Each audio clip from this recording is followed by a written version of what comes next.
नमस्ते बच्चों, विज्ञान के सेशन में एक बार आप लोगों का फिर से स्वागत है। शरीर में गति, यह हमारा पाठ चल रहा है। मैं ऋचा सेठ आपका आस विद्यालय की तरफ से ये सेशंस ले रही हूँ।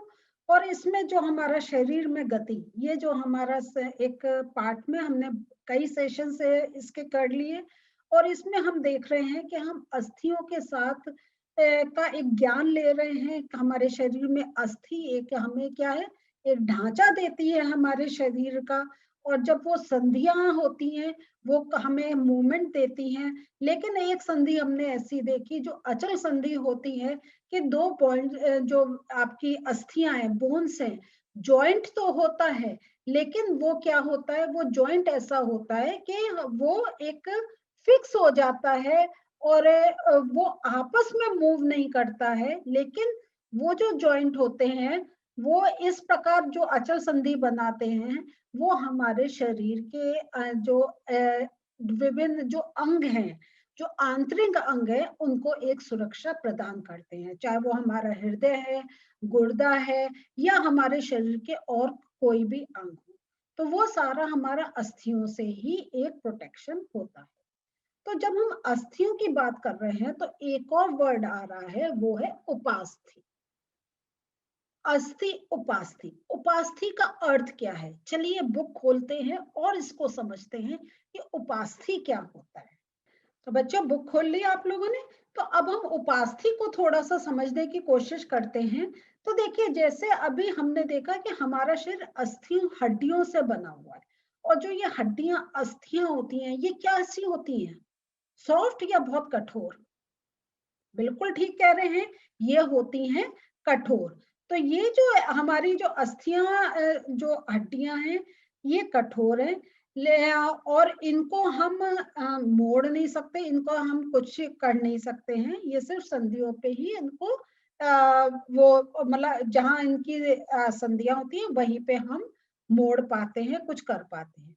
लेकिन कुछ और एक हमारी अगर कहीं हड्डियां हैं, वो जितनी हमारी अस्थि हड्डियां एक कठोर हैं, वो उतनी कठोर नहीं होते हैं। ठीक है, ये मार्क कर लीजिए, वो उतने कठोर नहीं होते हैं, और इन्हें हम मोड़ सकते हैं, उन्हें हम वो थोड़ा सा एक ऐसी ही हाथ से थोड़ा सा उनको ट्विस्ट कह रहे हैं, थोड़ा सा कर सकते हैं।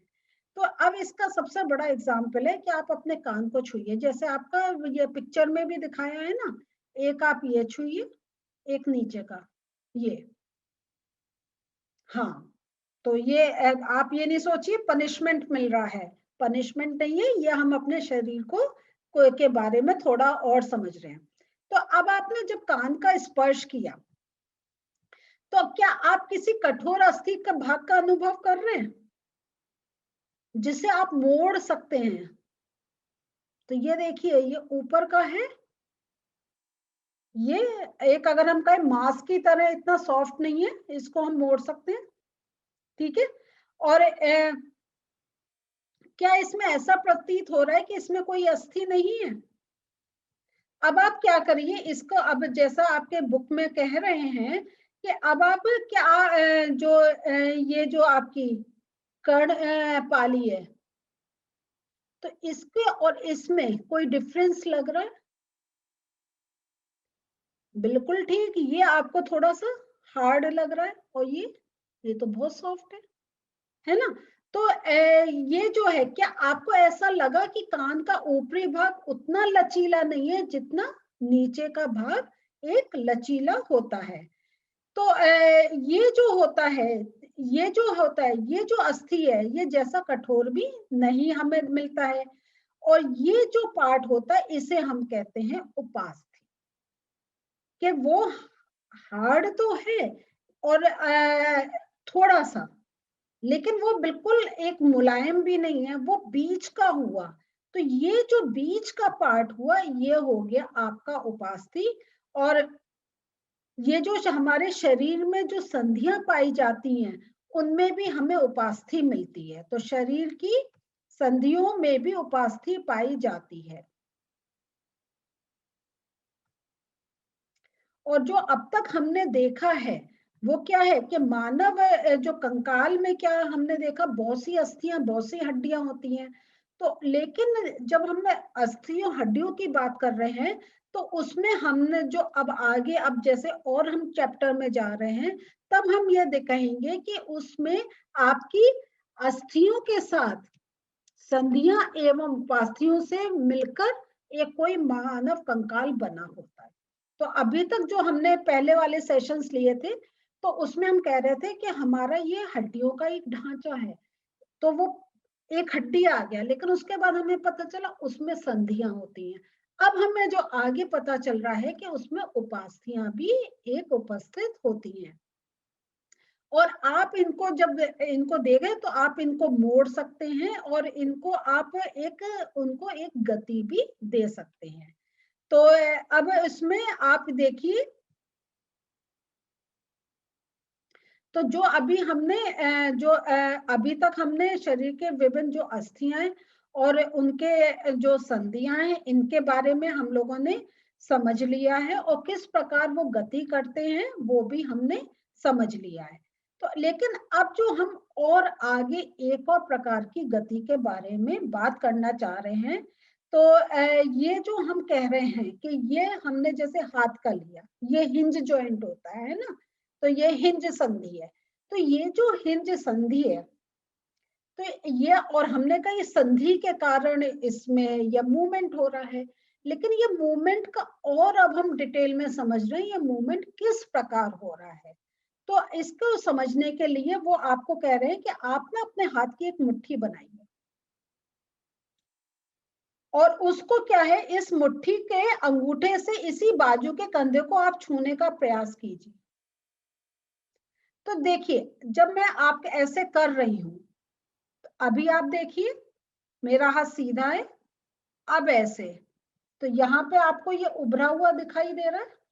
आप अपने हाथ में भी करके देखिए, अगर आपको ऐसे मेरा वीडियो से नहीं समझ में आ रहा, तो अगर आप इसको ऐसे जब छूने का प्रयास करेंगे तो देखेंगे आप ये थोड़ा सा एक उभर जाता है ना। और जब आप ये उभर जाता है तो नीचे का देखिए, ये फैल जाता है ना। अब ये जो अब, और जब हम ये देखिए, ये उभरा, ये फैल गया, और जब मैंने इसको करा तो ये स्ट्रेट हो गया और यहाँ पे हल्का सा उभार आ गया। तो ये हम देख रहे हैं कि किस प्रकार यहाँ पे हम, जब हम हाथ मोड़ रहे हैं तो यहाँ की जो पेशियां हैं ये संकुचित हो रही हैं, और अगर हम कहें ये जो संकुचित हो रहा है, ये जो संकुचित हो रहा है ये पेशी है, ठीक है। तो अगर आपको ये देखिए तो ये इस टाइप से, तो जब हम ऐसे मूव करते हैं तो ये जो पेशियां हैं ये हमारे मूवमेंट में एक हेल्प करती हैं। तो ये जो आपको जो उभरा हुआ भाग दिखाई दे रहा है, इसको हम कहते हैं पेशी। और ये पेशियां के मदद से, मैं फिर से एक बात आपको ये समझा रही हूँ, ये तो हमारा जॉइंट है, लेकिन जो हमारा एक इस कंफर्टेबल मूवमेंट हो रहा है, वो पेशियां इन हड्डियों पर कहीं एक कुशन सा एक देती हैं, जिसके कारण हम उनको मूव कर पाते हैं वो संधियों पर। इस प्रकार से हमारा पूरा एक स्ट्रक्चर होता है, और जब आप बहुत बड़े क्लास में जाएंगे तो इंटरनल इसके और स्ट्रक्चर के बारे में आपको क्लियर होगा। तो ये जो संकुचन की अवस्था में पेशी जब हमारा ये देखिए, जब ऐसे करके हाथ संकुचन हो रहा है तो पेशी, ये इंपॉर्टेंट पॉइंट है, ये नोट कर लीजिए, पेशी छोटी, कठोर एवं मोटी हो जाती है, और फिर जो ये अस्थि होती है इसको वो खींचती है। तो आप देखिए, आप खुद ये मूव करिए, जब आप ऐसे मूव कर रहे हैं तो आपको लगेगा ये आपकी अस्थि यहाँ से खींच रही ये। और किसी भी अस्थि को आपको गति अगर प्रदान करनी है तो दो पेशियों को संयुक्त रूप से कार्य करना होता है, ये इंपॉर्टेंट है। तो और जिसमें एक आपकी सिकुड़ती है और एक खिंचती है, और इसको हम ये भी कह सकते हैं कि जो युगल की दूसरी पेशी शिथिल लंबाई में बढ़कर पतली हो जाती है और अस्थि के विपरीत दिशा में वो गति करती है। तो देखिए, अस्थि के विपरीत दिशा में गति को मैं समझा रही हूँ, देखिए ये जब मुड़ रहा है तो ये क्या हो रहा है, ये मुड़ रहा है, और ये जो हमारी यहाँ की जो एक हमारी ये है, ये खिंच रही है। तो ये जो अस्थि है, तो यहाँ ये मुड़ रहा है और ये अपोजिट डायरेक्शन पे, विपरीत दिशा में ये गति करने के लिए। और अब शिथिल पेशी सिकुड़कर अस्थि को अपनी पूर्व स्थिति में खींचती है। तो यहाँ देखिए ये हुआ, ये खींचा, और जब हमने इसको एक लंबा करा तो ये जो हमारी यहाँ की जो एक वो अस्थि थी वो अपनी पूर्व लोकेशन पर आ गई। तो इस प्रकार हमारा पूरा एक शरीर में गति होती है। तो और ये एक इंपॉर्टेंट पॉइंट है, ये जो पेशियां होती हैं ये सिर्फ आपका क्या होता है, केवल खींच सकती है, वे धक्का नहीं दे सकती है। तो इसलिए दो पेशियां जो हैं वो मिलकर संयुक्त कार्य करती हैं, तब हमारी कोई अस्थि में एक मूवमेंट होता है। तो अगर हम देखें तो हमारे जो हम शरीर में गति, ये हमारा एक पार्ट चल रहा है।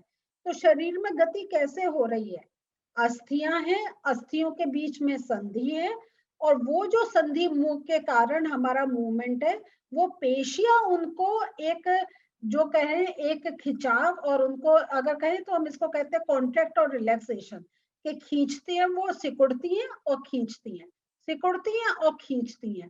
तो इस प्रकार हमारी जो होती है ये जो एक मूवमेंट हमारा होता है। तो ये अभी इसका नोट से अभी मैं इसको और समझाती हूँ। तो बच्चों आपको अगर उपास्थि का अगर परिभाषा देनी हो तो आप ऐसे देंगे, हमारे शरीर में कुछ कंकाल से अतिरिक्त कुछ ऐसे अंग भी हैं जो हड्डियां जितने कठोर नहीं होते हैं तथा उन्हें मोड़ा जा सकता है, इन अंगों को उपास्थि कहते हैं।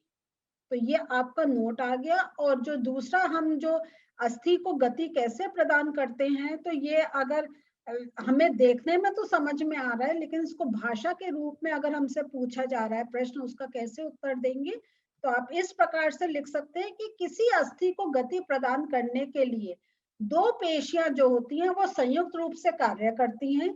जब एक पेशी सिकुड़ती है तो अस्थि उस दिशा में खिंचती है तथा दूसरी पेशी शिथिल अवस्था में आ जाती है। अस्थि को विपरीत दिशा में गति करने के लिए अब शिथिल पेशी सिकुड़ कर अस्थि को पूर्व स्थिति में खींचती है तथा पहली पेशी अब शिथिल हो जाती है। तो आप इसको बस ये देखिए कि आप खींचना और शिथिल सोच लीजिए, ये खींच रही है तो ये शिथिल हो रही है, ये शिथिल हो रही है तो ये खींच रही है, अपोजिट होता है। तो जो एक शिथिल होगी एक खींचेगी, एक खींचेगी दूसरी शिथिल होगी। तो ये एक बहुत इंपॉर्टेंट पॉइंट है जिसको आप अपने ये आप पॉज करके अपनी कॉपी में भी नोट कर लीजिए, क्योंकि ये प्रश्न पूछा जा सकता है कि अस्थि को हमारे शरीर में गति किस प्रकार प्रदान होती है। तो ये बहुत इंपॉर्टेंट है। तो आज बच्चों हम लोगों ने देखा कैसे जो उपास्थि है वो एक अगर कहें तो हमारी एक बहुत वो अस्थि का ही रूप है, लेकिन बहुत सॉफ्ट है जिसको हम आराम से मोड़ सकते हैं। तो ऐसे हमारे शरीर में उपास्थियां प्रेजेंट है। और हमने ये देखा जो अस्थियों में मूवमेंट हो रहा है, जो गति हो रही है, तो उसमें कैसे हमारी पेशियां काम करती हैं, और इन पेशियों की ही सहायता से हमारा कोई भी गति हो रही है तो एक संकुचन हो रहा है और एक वो उसको फैल रहा है। तो वो ऊपर का एक पार्ट अगर संकुचित है तो दूसरा जो नीचे का पार्ट है वो फैलेगा, ऊपर का फैलेगा तो नीचे का संकुचन होगा। और आप अब ये अभी हम हाथों से करके दिखा रहे थे, आप अपने पैरों को भी करके देखिए तो आपको एक साफ पता चलेगा। तो ये हमने आज देखा किस प्रकार हम एक मानव गति कर सकते हैं। आने वाले अभी जो और जो हमारे थोड़े से और सेशंस हैं जिसमें अब हम देखेंगे पशुओं की गति के बारे में, और वो और एक बहुत इंटरेस्टिंग होगा क्योंकि उनके तो अलग अलग जो जीव हैं वो उनके जो विभिन्न जीवों के अलग अलग एक स्ट्रक्चर है, और वो जो उनका शरीर उनका जिस टाइप का है, जिस टाइप से वो पूरे उनके लचीला शरीर है, वो कैसे गति कर रहे हैं उसके और जंतुओं की गति के बारे में पढ़ेंगे। अगले सेशन में फिर मिलते हैं। बाय।